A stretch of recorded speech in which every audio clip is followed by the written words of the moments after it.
বন্ধুরা নমস্কার। Dahlia reiki ইনস্টিটিউটে আপনাদের সকলকে স্বাগত। আজকে আমি আপনাদের বিতর্কিত একটি বিষয়ের কথা বলবো, যা হচ্ছে ঘুঘু পাখি। বন্ধুরা, আমরা অনেকেই ছোটবেলা থেকে শুনে আসছি ঘুঘু পাখি অত্যন্ত অশুভ, যার জন্য মানুষ বলে বাড়িতে ঘুঘু চড়িয়ে ছাড়বো।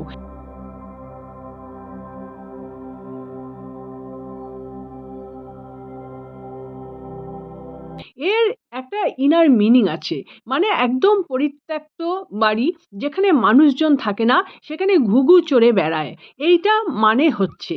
আবার অনেকে বলে ঘুঘু দেখেছো, ফাঁদ দেখনি। এই প্রচলিত বাক্যটিও বিশ্লেষণ করে বোঝা যায় যে কোনো কিছু চালাকি করে তুমি করে ফেলেছো, কিন্তু তারপরে যে তোমাকে ফাঁদে পড়তে হবে এই কথাটা কিন্তু তুমি ভাবোনি। তো ঘুঘুর সম্পর্কে এরকম কি ভাবা যায়? ঘুঘু কি এতটাই চালাক চতুর একটি পাখি? কিন্তু এই যে ঘুঘু পাখি, এটি অত্যন্ত নিরীহ একটি পাখি। এই পাখি সম্পর্কে সবসময় এইরকম খারাপ প্রবাদ কেন দেয়া হয়?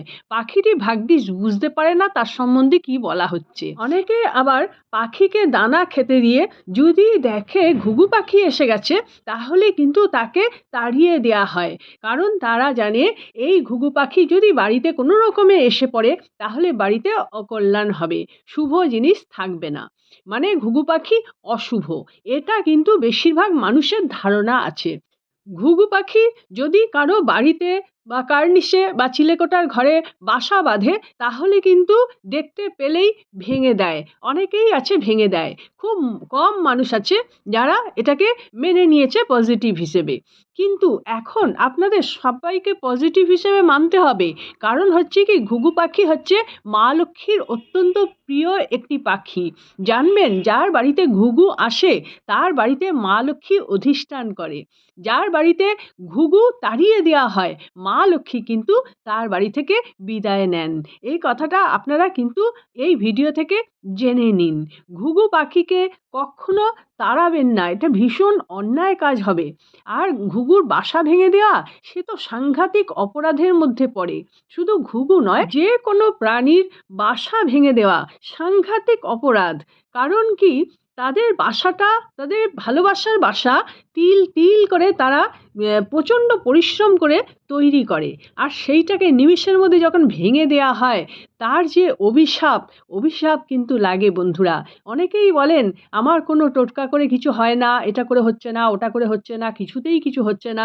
দেখুন এই জিনিসগুলো আপনাদের মধ্যে আছে কি না? কোনো পশু পাখির বাসা ধ্বংস করছেন কি না, তাদের ডিম ফাটিয়ে দিচ্ছেন কি না, তাদের তাড়িয়ে দিচ্ছেন কি না, এগুলোও কিন্তু খেয়াল করার বিষয়। কারণ সব কিছু ইউনিভার্সের সঙ্গে যুক্ত, আমরাও ইউনিভার্সের সঙ্গে যুক্ত, এই পাখিগুলোও কিন্তু ইউনিভার্সের সঙ্গে যুক্ত। এবার ইউনিভার্সের সন্তান হয়ে আপনি যদি আর একজনকে এরকমভাবে তাড়িয়ে দেন, আপনার ক্ষমতা থাকা সত্ত্বেও, জাস্ট একটু ঘরে বসেছে বা বারান্দায় ঘুরছে, অমনি আপনি তাড়িয়ে দিলেন, তাহলে কিন্তু আপনাকে ওই পাখিটি কতটা অভিশাপ দেবে জানি না। ইউনিভার্স কিন্তু সব হিসেব রাখে, ইউনিভার্সের হিসেবের বাইরে কেউ যেতে পারে না। বন্ধুরা, তাহলে এখন থেকে মনোভাবটা একটু পাল্টে ফেলুন, কারণ ঘুঘু পাখি হচ্ছে মা লক্ষ্মীর অত্যন্ত প্রিয় একটি পাখি। যাদের বাড়িতে ঘুঘু পাখি নিয়মিত আসে, তাদের বাড়িতে কিন্তু মা লক্ষ্মীর পদক্ষেপও নিয়মিত পড়ে, এটা কিন্তু আপনারা জেনে রাখুন। বন্ধুরা, ঘুঘু পাখি দেখতেও কিন্তু খুবই সুন্দর হয়, ছিট ছিট কালোর উপরে বা ধূসর কালার। আর এরা যখন বাচ্চা দেয় বাসায়, তখন এরা ভীষণভাবে বাচ্চাদের যত্ন করে। আর এই বাচ্চার যাতে কিছু না হয়, সেফ জায়গায় যেন থাকতে পারে, তার জন্যই কিন্তু এরা মানুষের বাড়িগুলি খুঁজে খুঁজে বার করে। মানে শক্তপোক্ত জায়গা, চিলেকোঠার উপর দিকটা বা সানসেটের উপরে, এরকম জায়গায় বেশ প্রোটেকশান থাকবে, তেমন জায়গায় এরা বাসা তৈরি করে বাচ্চাকে রাখার চেষ্টা করে। যেরকম আমরা করি আমাদের বাচ্চাদের প্রতি, যেরকম আমাদের স্নেহ থাকে, তাদের প্রোটেকশান দিই, ঘুঘু পাখিও কিন্তু সেটাই করে। কাজেই এই ঘুঘু পাখির বাসা থেকে তাদের ডিম নিয়ে নেয়া বা ডিম ফেলে দেয়া বা বাচ্চাদেরকে ছুঁড়ে ফেলে দেয়া, এগুলো কিন্তু একদম করা উচিত নয়। এতে মা লক্ষ্মীর সাংঘাতিক অভিশাপ লেগে যাবে। তো মা লক্ষ্মীকে আপনি পুজো করুন কি না করুন, সেটা কিন্তু কোনো বড় কথা নয়। যদি এই যে মা লক্ষ্মী দেবীর যে প্রিয় জিনিসগুলি বা প্রিয় যদি নাও হয়, তাহলেও যে আছে ইউনিভার্সের মধ্যে এবং যার প্রাণ আছে, যার খিদে তৃষ্ণা আছে, যে কিছু চায় আপনার কাছে, তাদের যদি আপনারা প্রত্যেকদিন সেবা করতে পারেন বা চেষ্টা করেন, তাহলে কিন্তু এমনিতেই ইউনিভার্স কিন্তু আপনাকে গার্ড করবে। আর দেবী তো আছেনই, পাশে আছেন, সবসময় আমাদের উপর দৃষ্টি দিয়ে রাখেন। মেন কথা হচ্ছে সবার উপরে যেটা হচ্ছে ইউনিভার্স। এখানে আরেকটি কথা বলার আছে যে যদি কোনো হিংস্র প্রাণী হয়, তাহলে কি আমরা তাদেরকে আদর করব? কখনোই না। তাহলে তাদের আমরা তফাতে দিয়ে দেবো, কিন্তু তাদের আমরা মারধর করব না। এটা আমাদের নিজেদের প্রোটেকশানের জন্য। ইউনিভার্স থেকে সেটা কিন্তু জানতে পারবেন এবং অবশ্যই ইউনিভার্স তার আশীর্বাদের হাত আমাদের মাথায় রাখবেন। এতে আমাদের কোনো দোষ হবে না। তাহলে ঘুঘু নামক এই প্রাণীটি, নিরীহ প্রাণীটি বুঝে গেলেন এর কোনো দোষ নেই। কার বাড়িতে শুভ হবে কি অশুভ হবে এটা কোনো বিষয় না ঘুঘুর সঙ্গে। ঘুঘু যখন আসছে তাকে অশুভ বলে আখ্যা দেবেন না। এই অশুভ আখ্যা দেয়া মানে মা লক্ষ্মীকে সরাসরি অপমান করা। জানেন কি, ঘুঘু পাখি যদি আপনার বাড়িতে বাসা বাঁধে, তাহলে আপনার আর্থিক উন্নতি হতে চলেছে। খুব তাড়াতাড়ি আপনার সমৃদ্ধি এবং সাফল্য আসতে চলেছে। এইটাই ঘুঘু পাখি কিন্তু সংকেত দেয়। আপনার পারিবারিক কোনো গোলযোগ বা হাজব্যান্ড ওয়াইফের সম্পর্ক ভালো যাচ্ছে না, এরকম অবস্থায় যদি আপনার বাড়িতে ঘুঘু পাখি বাসা বাঁধে, তাহলে জানবেন আপনাদের সম্পর্ক মধুর হতে চলেছে। পরিবারের প্রত্যেকটি মানুষের মধ্যে বন্ডিংটা খুব ভালো হতে চলেছে এবং হাসি খুশি থাকতে পারবেন, এইটাই ইঙ্গিত দিচ্ছে।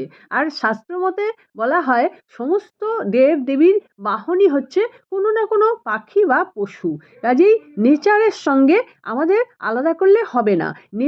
নেচারের সঙ্গে দেবতারাই একবারে সরাসরি যুক্ত। একটু খেয়াল করলে বুঝতে পারবেন, কার্তিকের বাহন হচ্ছে ময়ূর, দেবী সরস্বতীর বাহন হচ্ছে রাজহাঁস, লক্ষ্মী দেবীর বাহন হচ্ছে প্যাঁচা, শনি দেবতার বাহন হচ্ছে কাক।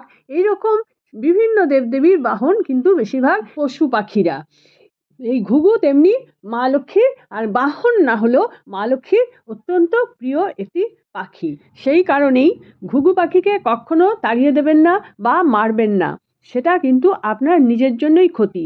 আর মনের মধ্যে একবারও রাখবেন না যে ঘুঘু বাড়িতে আসছে মানে আমার সংসার শেষ হয়ে যাচ্ছে। যদি আপনি এটা নিজে মনের মধ্যে রাখেন, তাহলে আপনি ল অফ অ্যাট্রাকশনের আওতায় পড়ে যাচ্ছেন এবং সেই মতো কাজ হবে। ল অফ অ্যাট্রাকশনে যেটা বলা হয়, যেটা আমরা ভাবি, মনে মনে করি, সেইটাই আমাদের সঙ্গে ঘটে এবং সেইটার জন্য ভালো যেটা ভাবি সেটা ঘটতে অনেক দেরি লাগে, আর খারাপ যেটা ভাবি সেটা তুরন্ত ঘটে যায়। সেই কারণে যদি আপনি মনের মধ্যে এটা রাখেন যে ঘুঘু পাখি এসছে, আমার বোধহয় বাড়ি শেষ হয়ে গেল, বাড়িতে অশুভ আসছে, তাহলে কিন্তু বাড়িতে অশুভ আসবে। ওটা পাখির সঙ্গে কোনো সম্পর্ক না, ওটা আপনি ল অফ অ্যাট্রাকশন দ্বারা অশুভকে অ্যাট্রাক্ট করে আনছেন বাড়িতে। কাজেই মনটাকে আপনি একদম পজিটিভ রাখবেন। এটা বলুন, শাস্ত্রমতে এটা বলেছে ঘুঘু পাখি যে বাড়িতে থাকে সে বাড়িতে মা লক্ষ্মীর বাস, এটা আমাদের শাস্ত্রে আছে। কিন্তু লোকমুখে চলতি কথায় এই বদনাম চিরকাল ধরে ঘুঘু পাখি সহ্য করে আসছে যে তোমার ভিটেতে ঘুঘু চড়িয়ে ছাড়বো। এটি অত্যন্ত খুব খারাপ কথা। পরিত্যক্ত বাড়িতে সব পাখিরা পশুরাই যেতে পারে, ঘুঘুর শুধু শুধু বদনাম হচ্ছে। বন্ধুরা, এটা আপনারা একটু বুঝবেন। কাজেই এই ভিডিওতে ক্লিয়ার হয়ে গেল ঘুঘু পাখি বাড়িতে আসা অত্যন্ত শুভ। এখন কিছু কিছু জিনিস আছে যেগুলো বাড়িতে আসা শুভ নয়, তার অন্য কোনো কারণ আছে, পাখিটার কারণ নয়। তার কারণ হচ্ছে তাদের যে যে রেটা দিচ্ছে বা কিছু জিনিস তারা খায়, বা তাদের গায়ের মধ্যে এমন কিছু এনার্জি থাকে যে এনার্জিটা খারাপ, সেটা আমি আরেকটা ভিডিওতে আপনাদের জানাবো। বন্ধুরা, আশা করছি এই ভিডিওটা আপনাদের কিন্তু ভালো লেগেছে। যদি ভালো লেগে থাকে তাহলে আপনারা একটা লাইক দিয়ে আমাকে সাপোর্ট করবেন। যারা আমার চ্যানেলটিকে সাবস্ক্রাইব করে রেখেছেন তাদের জন্য অনেক অনেক ধন্যবাদ। আর যারা এখনও সাবস্ক্রাইব করে উঠতে পারেননি, চ্যানেলটি সাবস্ক্রাইব করে রাখবেন, তাহলে আমার পরবর্তী ভিডিওগুলো আপনাদের কাছে পৌঁছে যাচ্ছে। বন্ধুরা, এই ভিডিওটি আপনারা বন্ধু বান্ধব এবং আত্মীয় স্বজনের কাছে শেয়ার করবেন, যাতে তাদের কিছুটা উপকার হয়।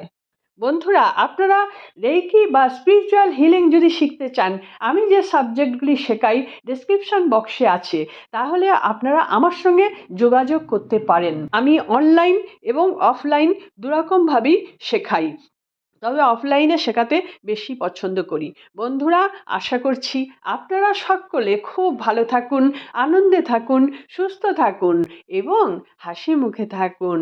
নমস্কার। আপনাদের সঙ্গে আমার দেখা হবে পরবর্তী ভিডিওতে।